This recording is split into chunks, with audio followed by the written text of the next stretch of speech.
Artificial intelligence isn't coming, it's here. It's the defining technology of our time. But it's human ingenuity that makes it so powerful. Jane started losing her vision when she was 12. California Street. She uses Seeing AI, I crept down the stairs and out the door, which enables her to read and navigate her world. Microsoft AI is helping farmers adapt to climate change, We can use technology to help feed the world without wrecking the planet. enabling wildlife conservation, The ability to use AI really democratizes science. WildMe uses images from any source to help study endangered species. and creating new ways for people with hearing loss to communicate. I want the exact same information that my hearing friends have. It's more than just imitating intelligence or sounding like a human. Microsoft AI is changing every industry, from healthcare And now you can see these finite details, the relationship with many structures. to engineering and telecommunications. We are using artificial intelligence to change the way we are relating to customers. AI lets us put people first. The Microsoft tools really enabled us to breathe digital life into an iconic brand persona. The product that we make is not a thing in a box. Microsoft AI empowers others to create experiences and potential. This is just the beginning. Artificial intelligence, it's just opened up this whole world. The future we invent is a choice we make.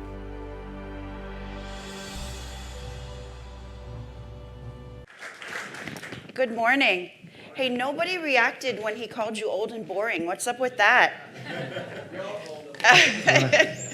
I'm very honored to be here, and I will say for the most part, because I have worked with so many people from Spain that I feel that I'm an honorary Spaniard. So I hope you accept me as such, because I really love Madrid and had such a great time here, and it's so great to be back. So I'm very excited that you guys came to hear a little bit about Microsoft AI. As you heard, from the video, we don't look at Microsoft AI as a product or a portfolio of services. And as we think about AI globally across every industry, new disruptive business models, new business processes, and entire companies are springing up with AI at their core. And it's actually 27 years that I'm at Microsoft, so there was one more year, but thank you for making me a year younger.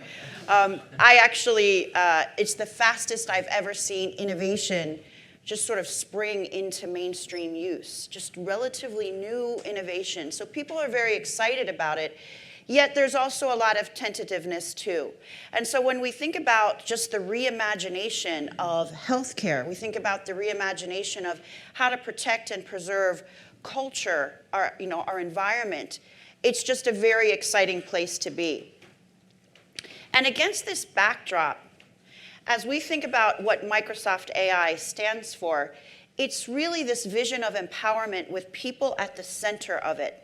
So when you think about empowering developers, for us, developers have always been our lifeblood. And so it's very, very strong in terms of our focus of empowering developers to innovate, but also to innovate responsibly. And so it is our goal to make sure that AI is deeply accessible and easy for every developer to use and create fantastic experiences. We know that a vibrant developer ecosystem is critical to create those AI experiences. So very strong focus for us. Secondly, it's about empowering organizations. And so when you think about the focus that people have in terms of bringing AI to every application, you think about the business process transformation, or bringing AI to every employee in the organization. That's a very strong focus for us. And then lastly, it goes beyond business. For us, when we think about the value of AI, perhaps the most value is in how we can use AI to positively transform society and empower all of us, everybody in this room, empower people to transform society through the positive use of AI, and that's a very strong focus for us as well. And all of this is really predicated on a very, very ambitious focus on innovation. We have 27 years in the making around Microsoft Research. So Microsoft Research was birthed the same year that I started at Microsoft in 1992. And I remember my first trip to Microsoft Research in, I think it was 1996, where I was in our public sector group in the US, and I was looking for translation software for astronauts for, quite frankly, it was a bit of a top secret mission. And you see now this translation software that's doing the live subtitles here. Think about what I was looking for back in 1996, and actually we were working on it at that point. And so when you think about the building blocks of AI, they started 27 years ago. And we've got 11 labs across the globe with over 1,000 researchers who are creating and shaping the future and the next generation of AI as we move forward. We've published 6,000 papers on AI just in the past few years, and that's quadruple even the closest from a competitor perspective. And so that says how ambitious our focus is around AI, and very important for us as we look at how we approach that. And that is why we have also had these really explosive breakthroughs over the past couple of years from a human parity perspective. So if you look at whether it's speech recognition or machine reading or machine translation or the breakthroughs in speech synthesis, these are all things that are super exciting to us, but it's also not something that we celebrate or pat ourselves on the back for.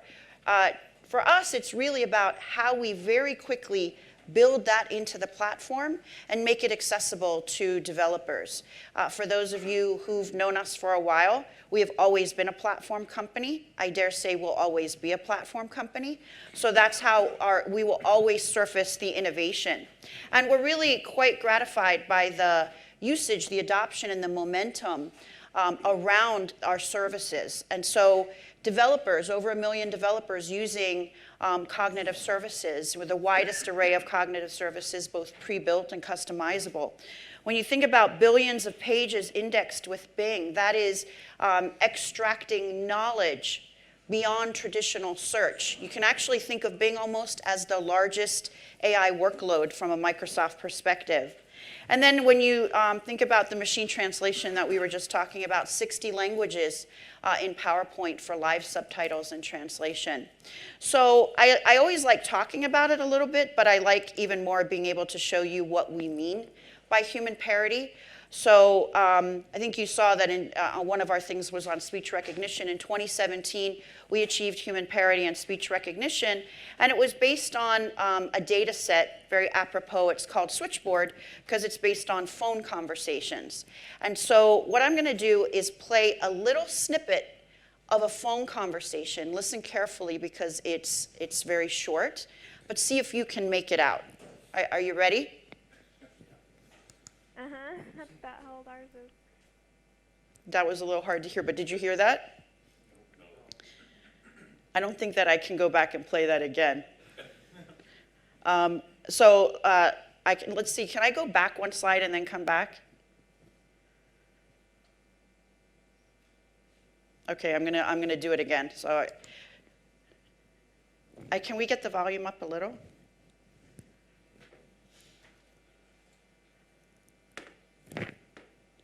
Uh-oh.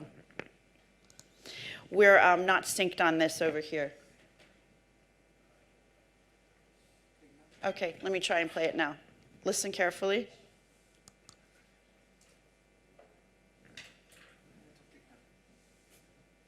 That's about how old ours is.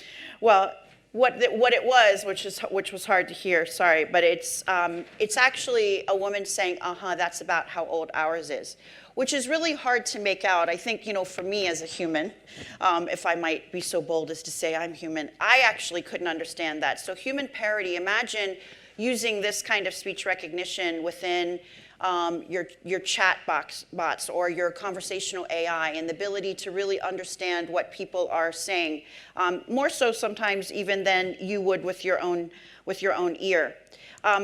Moving forward on speech synthesis, we also released human parity in text-to-speech in Azure that is using deep learning. And so what I want to do is play a real voice for you, a human voice, reading this text. And then I'm going to play the Azure Cognitive Services artificial voice and see if you can tell the difference. So I'm going to, hopefully we've got some volume on this one. I'm going to click on the first one, which is the real voice. The third type, a logarithm of the unsigned fold change, is undoubtedly the most tractable. Okay, so I'm going to play Cognitive Services. The third type, a logarithm of the unsigned fold change, is undoubtedly the most tractable. Could you tell the difference?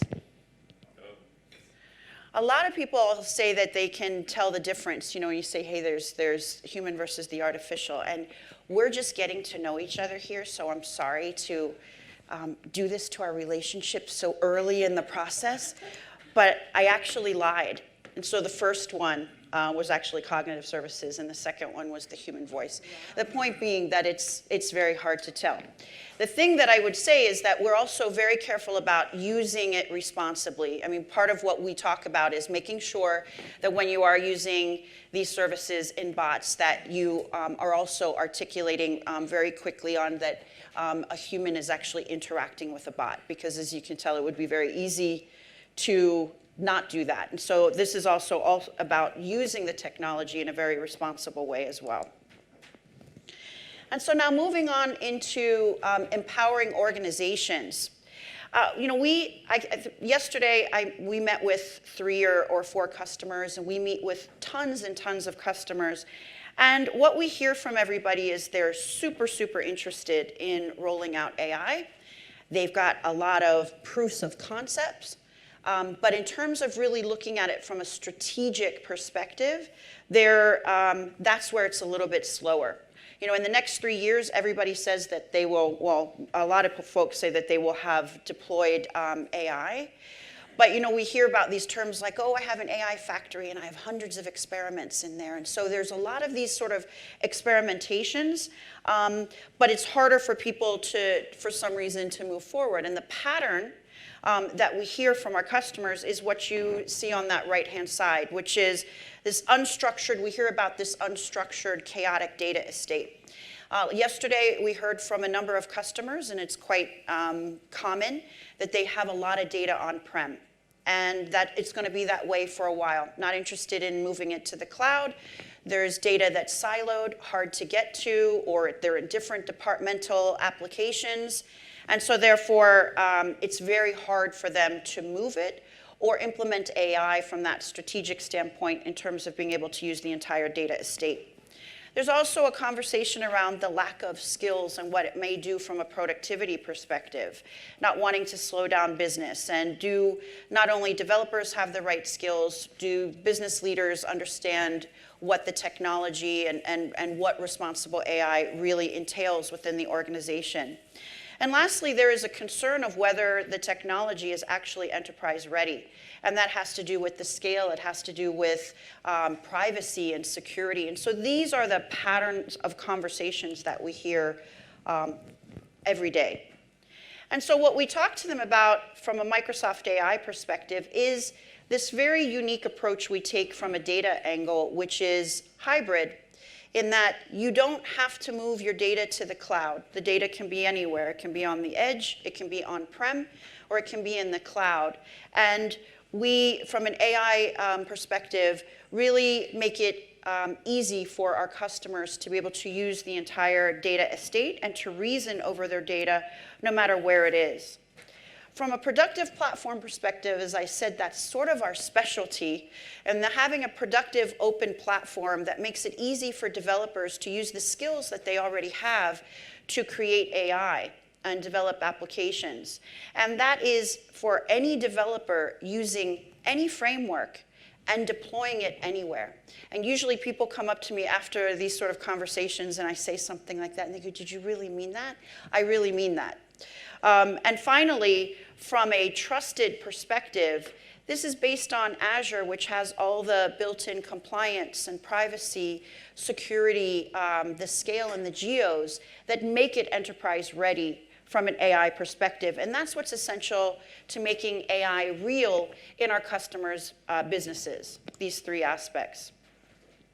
And so, as I said on the first slide, there's three very key ways that we talk to our customers in terms of how to introduce or bring AI from a strategic perspective into their environments. And I'll go over each of these in detail, but the first one, again, is bringing AI to any application, bringing AI to every business process, and then that next frontier of bringing AI to every employee. So what do I mean by bringing AI to every application? As you can see on this slide, there's sort of two different components to it. Number one, as we look at the pre-built AI services, it really means, first and foremost, redefining existing applications.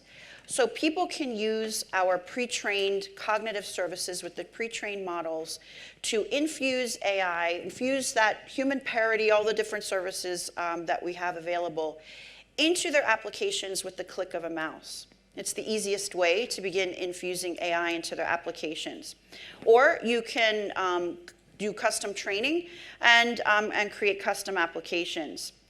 When we look at that plus our conversational platform, what we see customers doing in a big way is creating brand new experiences that are only available with AI from the ground up. And I think very often around the paradigm shift of in the 90s when everybody realized that they needed a website in order to extend their brand and talk to their customers, and even their intranets in terms of how they organize themselves internally. That's very much the same paradigm we're seeing around conversational AI, both from an internal employee perspective of creating digital agents where employees can explore and get questions answered internally, but also in terms of how companies are extending their brand externally, using things like custom voice, progressive, which you also saw in the video that was played. Flo in the United States is the name of a woman who's a very quirky sort of part of the progressive brand. She has a very distinctive voice. And so they used conversational AI with her custom voice within their chatbot to actually give you quotes for insurance, or to tell you how much it's going to cost to get your car fixed. And they also imbued her with personality. So not only is there this quirky voice, but they're extending their brand in that she's a comedian. She's funny. So you can ask the chatbot, hey, what are you having for dinner tonight? And she'll invariably say she's having tacos. I don't know why, but that's what she's having. And if you ask her, hey, Flo, what are your dreams? And she says, I dream about getting you the lowest quote on your insurance. So it's about delighting customers. So think about how you really can extend your brand and delight customers. And so these custom branded experiences with their own identity is something that we see. We've got thousands of customers doing that. And so as you think about then the second aspect of bringing AI to every business process, we really talk about that the full value of AI is really sort of in correlation with how deeply our customers are open to reinventing their business processes. The more that they're open to do that, the more value that they get from that. But again, every horizontal process, every vertical process can be transformed with AI. But there's a spectrum, and we have lots of conversations with our customers around how to optimize against that, what it is that they're really looking to do. Are they looking for a very sort of flexible, custom kind of experience in terms of the transformation? Are they looking for something that is speedier with a quicker time to value? In that case, we talked to them about these AI-infused SaaS packaged services that we have in Dynamics 365 around sales and marketing and customer service. And so there's this spectrum that also is very important to understand for our customers, and we also have thousands of customers doing that. And then, as I mentioned, there's this next exciting frontier around each employee not having to be a data scientist, a PhD, or a developer in order to really be able to apply, use, consume, create AI in the enterprise. And we really understand that the organization receives the full benefits of AI when everyone can participate in it. And so as we think about extending the realm of AI beyond technical users, there is now this notion around the citizen data scientist. I don't know if folks have been hearing about the citizen data scientist, which is the non-technical business users. And Gartner estimates that by 2020, most of the data analysis in enterprises will actually be done by citizen data scientists. And so this is a very important frontier for AI, and we're taking that very, very seriously in terms of differentiating our approach from a Microsoft AI perspective and actually making sure that we enable citizen data scientists, and we're doing that in 3 key ways. The first is making the knowledge accessible. So when you think about the 3 sort of types of data, whether it's structured, unstructured, or world data, organizing that into a single knowledge base that the AI models can run across and search across. So that becomes the foundation from an AI perspective.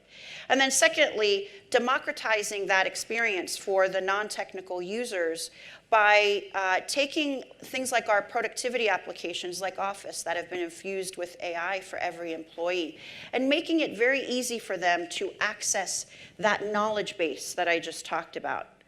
And thirdly, as we think about the ultimate aspect of empowering employees, it's this notion of self-service AI, which is very much about not just consuming AI in the way that I just talked about in terms of accessing the knowledge through the productivity apps and infusion of AI, but actually being able to derive insights relative and relevant to your current role by actually creating, not just consuming, but creating AI. In effect, self-service AI.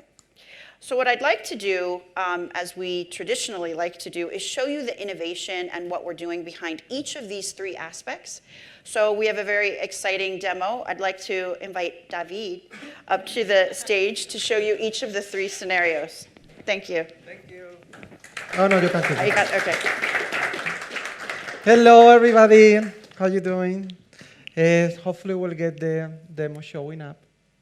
Let's come with me. There you go. So I want to basically use a scenario to show you those 3 key things that Mitra just mentioned, right? So bringing AI to every application, then bringing AI to every business process, and then we will end with bringing AI to every employee, right? And for that, I'm using a scenario which is a city council, right, of the magical city of Contoso, right? You're familiar with it. So in this case, let's start with the first thing. So the first thing is bringing AI to every application. In this case, the application that we're using is their website, which is also an application, right? So imagine that I'm here in this website for the city council, and for example, I want to remodel my kitchen, right? So I have 2 ways of doing this, the hard one and the easy one. The hard way would be to go through this website to find, the right process, the right documentation, the right form, whatever I need to do, or I can just open this conversational AI agent that I have here integrated with my website, and I can say, I want to remodel my kitchen. There you go. And instead of navigating all of that, it will just ask me for a couple of more questions, like, that's exciting, is that your primary residence? Let's say yes. This is my kitchen, and it's asking me, is there any structural work? No, this is not a big deal. So what it's going to do now is that it will find the right form for me, and it will open it directly in the website, right? So you have it in here. And because I'm authenticated, I can see directly all the information that the system knows about me. It used that information to fill whatever it could, right? So I have all my information here. Let's finish this by saying whatever. I don't know what I'm saying here. This, and this. And so as I left this field here, you saw that field here, it's asking me, hey, I just realized that you didn't fill that field that you have in that form. Do you need any help? It's asking me for the value of the work. So I can say, I don't know the value yet. And then it will say, it will help me. It will say, that's okay, you can just put an estimate. So it's like filling a form with somebody helping you by your side, right? It's a very, very different user experience where you're using something like this, right? Infusing AI into your application. All of these by using pre-built AI services. So no deep learning or machine learning involved. So that's one thing. The other thing that Mitra mentioned was taking it to the next level. So the next level is bringing AI to every business process. So in that case, in that spectrum, you can go all the way in that slide to the right, where you have those custom AI models that you can build, for example, using Azure ML, or you can go all the way to the left and using some out-of-the-box SaaS solution that you can just customize for your particular needs. So what I'm going to show you is the latter, right? It's going all the way to a closed out-of-the-box solution that you can customize, right? So this is a Dynamics 365 AI for customer service. It has two components. So one is this one is called Customer Service Insights, where you can see what is going on in your customer service. So I can see the volume of, phone calls, emails, web, whatever, right? Conversation in Facebook, Twitter, etc. in my customer service. But I can also, by using AI, the system out of the box again, without any custom development, it will allow you to identify, you see that there? It is identifying key topics that are trending up, that are emerging, right? The difficult part, if any of you have been involved on customer service before, that right now without NLP, without natural language processing, is a mess. I mean, you have to listen to the conversation, for example, and identify what is the topic of that conversation, and then group into topics that make sense, right? So in this case, for example, identify one topic in here that is trending up. The other thing that you can do with this solution, and let me show you this other screen here, is that I can then create directly, the business unit can create custom conversations to just attend that emerging topic. So in this case, you see that with a graphical design, I can just drag and drop boxes, and I can do things like, for example, asking the user for their email, and then, for example, looking up in my database because it is integrated with Microsoft Flow. So I can do that lookup in my database to get some information about that customer and then continue the flow in here. All of that empowering the business units. So the result of it, let me show you an interesting or funny output of this. So then on top of this, what we did in the demo is that we put in front of it a speech to text, and then after that, a text-to-speech. So the result of that is that you can have a voice conversation with the agent. So this is the implementation for the city council that we saw before, and it's a phone number. So this is my phone, and I'm going to make that phone call. That is a real phone number that I'm calling now. So hopefully you can hear it now. Calling. Yeah. Hi, I'm the Contoso City Transit Bot. How can I help you today? What can you do? I can assist you with inquiries about buses, trains, or traffic. Or say, talk to agent to talk with a customer agent. When is the next bus from Main Street? Bus 1071 is next leaving Main Street in 2 minutes. I'll send you directions. Is there anything else I can help you with? Yes, what about after that? It leaves 17 minutes after that. Is there anything else I can help you with? That's all, thank you. Thank you. Have a good day. So that was this same system, but putting before and after additional cognitive services to turn into phone calls. As Mitra said, these cognitive services, they can all be customized. So it is very important that companies have full control of that experience, right? So you can, for example, add your custom vocabulary or custom noise conditions. For example, for a drive-thru, we work with customers in drive-thrus, and they have their custom vocabulary for their menus, for example, and specific noise conditions. But one of the things that we support as well is to customize the voice, right? So you can upload your own recordings of the voice that you want the agent to have, and then the voice will be synthesized with that same voice that you uploaded, right? So that voice, for example, was a customized voice. But I have an alternative number just for fun. So the challenge for you is to recognize whose voice is this one. And I will, and I'm not going to give you any hint because you're going to get it immediately. Let's go for it.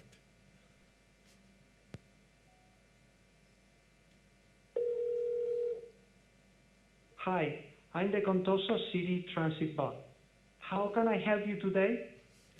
So that was trained with my voice. I've never in my life said that sentence, right? So coming back to what Mitra was mentioned, it is important. You realize the first thing that the bot said at the beginning is identifying as a bot, right? So it is very important that we take these things in a way that we are being transparent with the user. So the last thing, just to finish, I'm going to show you one more thing. So Mitra also mentioned the next step is to bring AI to every employee. So let's switch gears and let's imagine that I'm now an employee for this city council, right? So this is a dashboard. This is built on Power BI and then embedded into this application. It's also a conversational AI application. But the important thing here, if you see these three charts in here, those are charts that any business user can create, and they are done by applying AI into the data. So the first one is basically applying one of those cognitive services that is called anomaly detection. So what that service does is basically identify any anomaly on your data, right? So what it identifies here is longer than usual like delays or waiting time for my transit system. But then on top of that, the next one is applying another cognitive service, which is sentiment analysis. And what it's doing is applying that to get the sentiment, the sentiment, let's say the social sentiment on my social media. So, and again, I can see how in the last days it went down, right? But then on top of that, another service that it was applied here is the keyword extraction service, where it's able to identify that word cloud when I can see late, complaints, delay, etc. So there's clearly something going on with my transit service. Not only that, another service that you can use in Power BI is the key influencer service, where you can identify what are the key reasons, the key factors for a particular metric. In this case, the delay. So I can identify, so the second one, for example, you can see here is weather. That makes sense. But the first one is that I have some problem with the batteries of my transit system. So I can identify what is the reason for those delays. So this was like a fictitious scenario, but let me show you something just to finish for fun, because this is now a real scenario. So this is, a video of the application created by IMEC. Anybody familiar with IMEC, the company in Belgium? So they are a partner of ours, and they're working with a city in Belgium called Antwerp. And they basically use the same technology to enable the employees of that city to control entirely the city with the concept of a smart city. They created this 3D model, and what is cool about this model is that directly here, so this is, for example, the traffic intensity, so you can see that in 3D directly because of the sensors in the city. You have, this is the pollution, or this is the noise, right? But again, by empowering them with AI, what you can do, in this case, for example, they are creating directly, you see here that it selected the height of the wall, and then it's like simulating a wall here by the highway, right? And then what it can do with that is just see the effects. This is the noise, and you will see that the noise has decreased, so it is simulating some impact of those new activities, right? In this case, for example, it's closing a road, so it's just selecting the road in my city that I want to close, and then once I do that, I can see the impact. In this case, this is the pollution. So I can see how the pollution decreases, right? So it's the same concept again of bringing AI to every employee. I think I'm going to stop here. Thank you.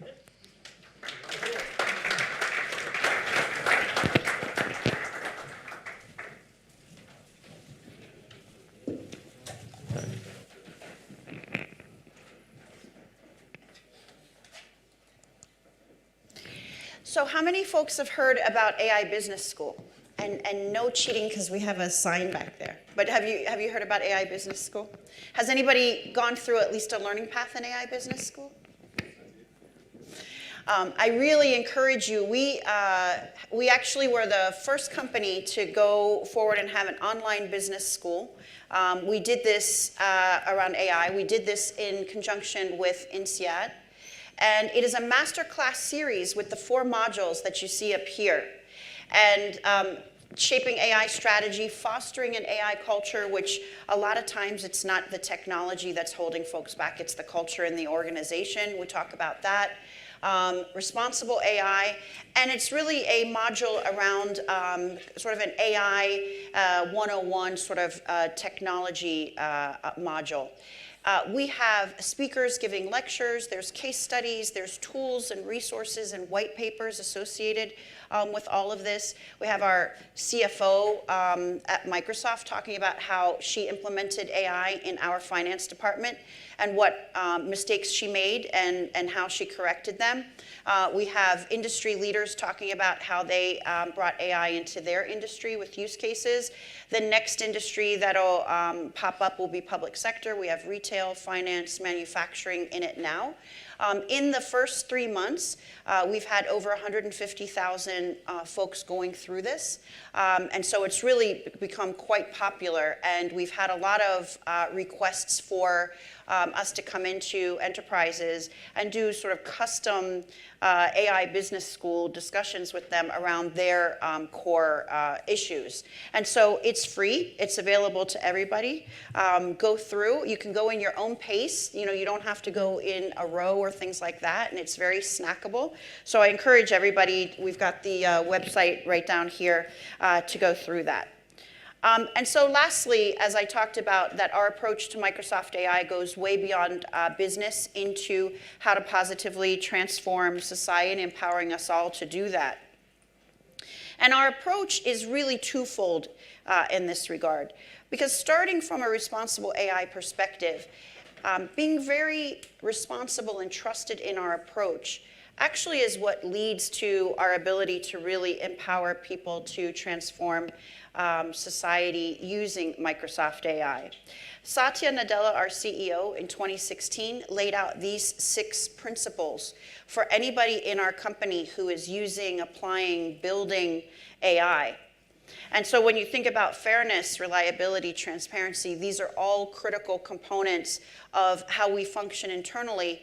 We also have what we call our AI and engineering, AI and ethics in engineering and research, our Ether group, that also looks at any of the sort of challenges that are posed by the AI that we are creating in-house, and whether there are certain relationships with customers in the use of AI that we support or we don't support. You may have seen things around facial recognition where we didn't allow our technology to be used in a certain way. We've been very transparent around, for instance, the facial recognition API.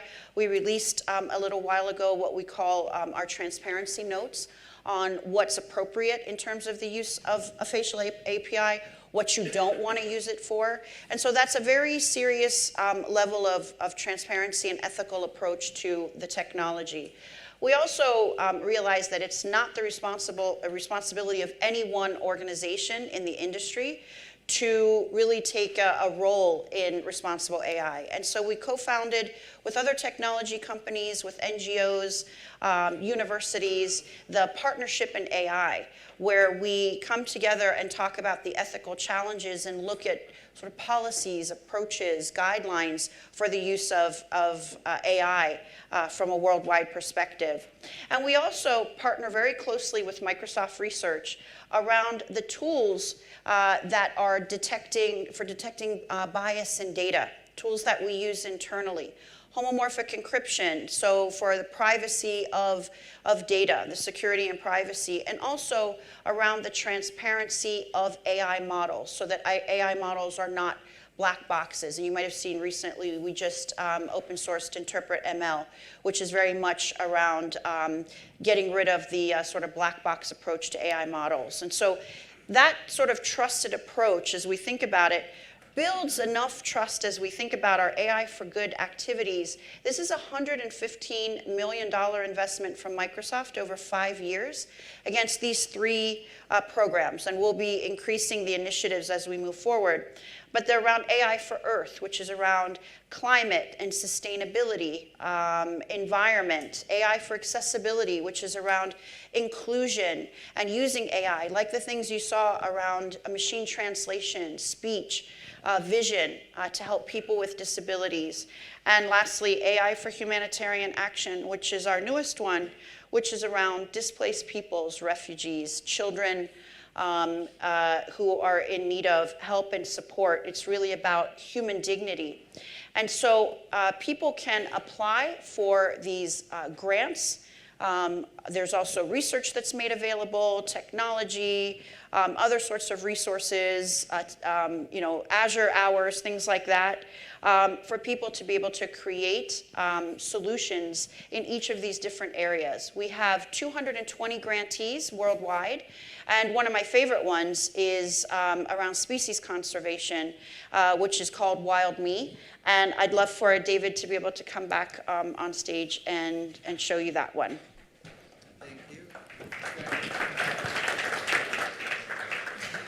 So let me show you two things. So first, let me show you one of those tools that Mitra was mentioning before, coming from Microsoft Research, that actually just at Build a couple of weeks ago, we also announced how we're integrating these tools into our MLOps solution in Azure Machine Learning, right? So you can infuse responsible AI development as part of your development lifecycle for AI, which is the ideal way of doing it, of course. So let me show you that one. So in this case, this one here, what I did here, this is just a very basic user interface using this technology.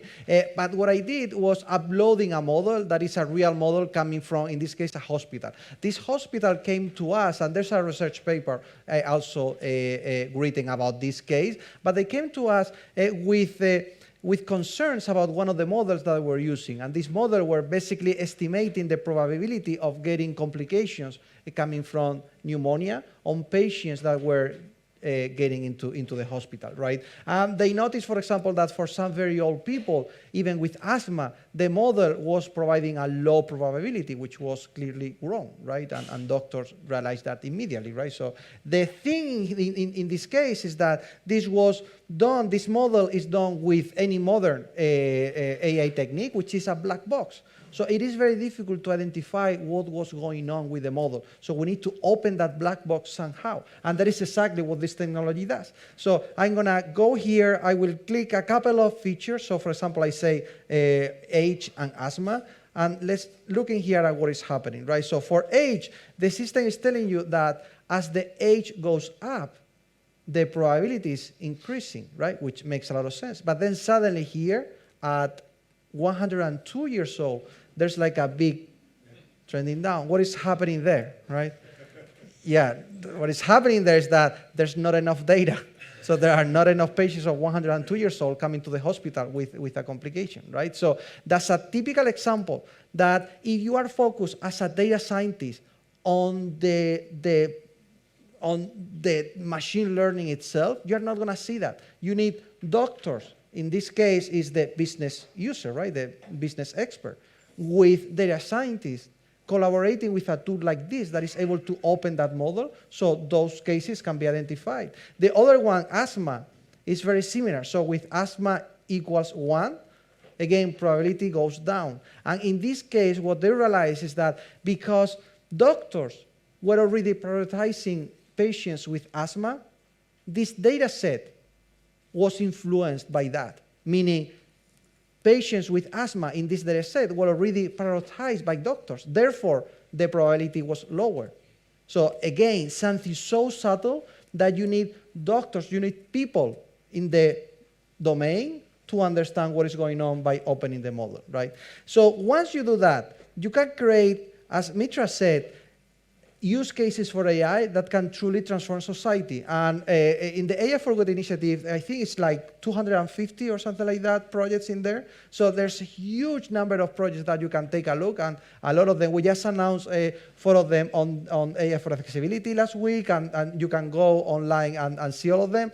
One of my favorites, this one too, is called Wild Me, and this one is very focused at combating species extinction, right? And one of the big problems of that is the lack of information. So we lack a lot of data on, in this case, on species that are endangered species, right? So what this system does is that it uses AI to democratize that species observation. So instead of requiring scientists to do the, let's say, the research directly, it is crawling the web to find content that is showing these animals. In this case, for example, it found, this is a video on YouTube. Every night it will crawl the web for new aspects, like for example, videos.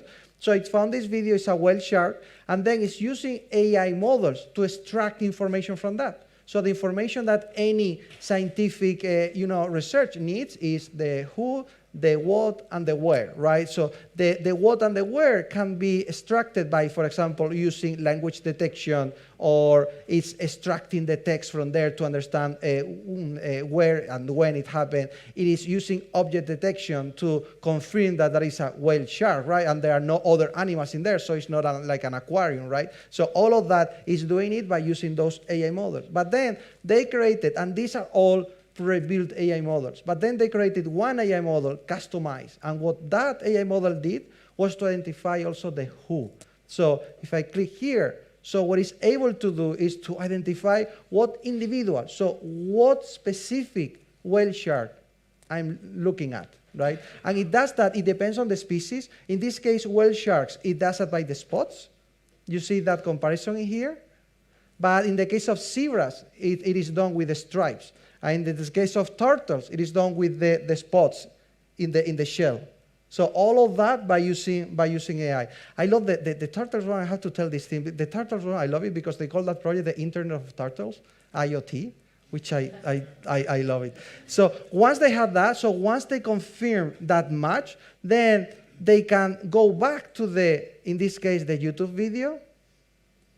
They can actually post to that. In this case, this was a tourist, right? They can post back to that comment and say, hey, FYI, the video that you took was from this shark, H019. And if you want to learn more about this particular individual, you can click here. So you click there, and then you go to this public website that you can go and see all the data that they have on this individual. And you can see all the information about this particular whale shark. So he has a nickname, John Cena, famous wrestler in the US. And as you scroll down in here, you can see amazing information for researchers. For example, it is able to identify what other whale sharks were seen around this one. So this is like his friends, right? Like the Facebook for whale sharks, right? So you can see here all the graph for what are his friends. Not very popular, only 2 friends, but that's. If you scroll down, you can even see, because you have the where, you can see where is that whale shark going. So as you can see in this case, it's actually migrating, right, from one place to the other. So huge, amazing information that scientists can use now to understand better the patterns and really combat their extinction. Thank you very much.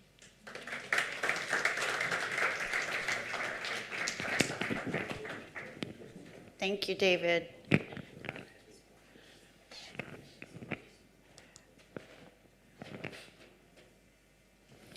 So I hope that we've inspired you a bit today around Microsoft AI and the notion of what it means to empower developers, empower organizations, and empower people to positively transform society. We encourage you to give AI Business School a try. And I don't know if we have are we going to have time for questions and answers here? Or? We're running a little bit short, so okay. I would prefer to do that, take it separately. Okay, so thank you very much. Just want to thank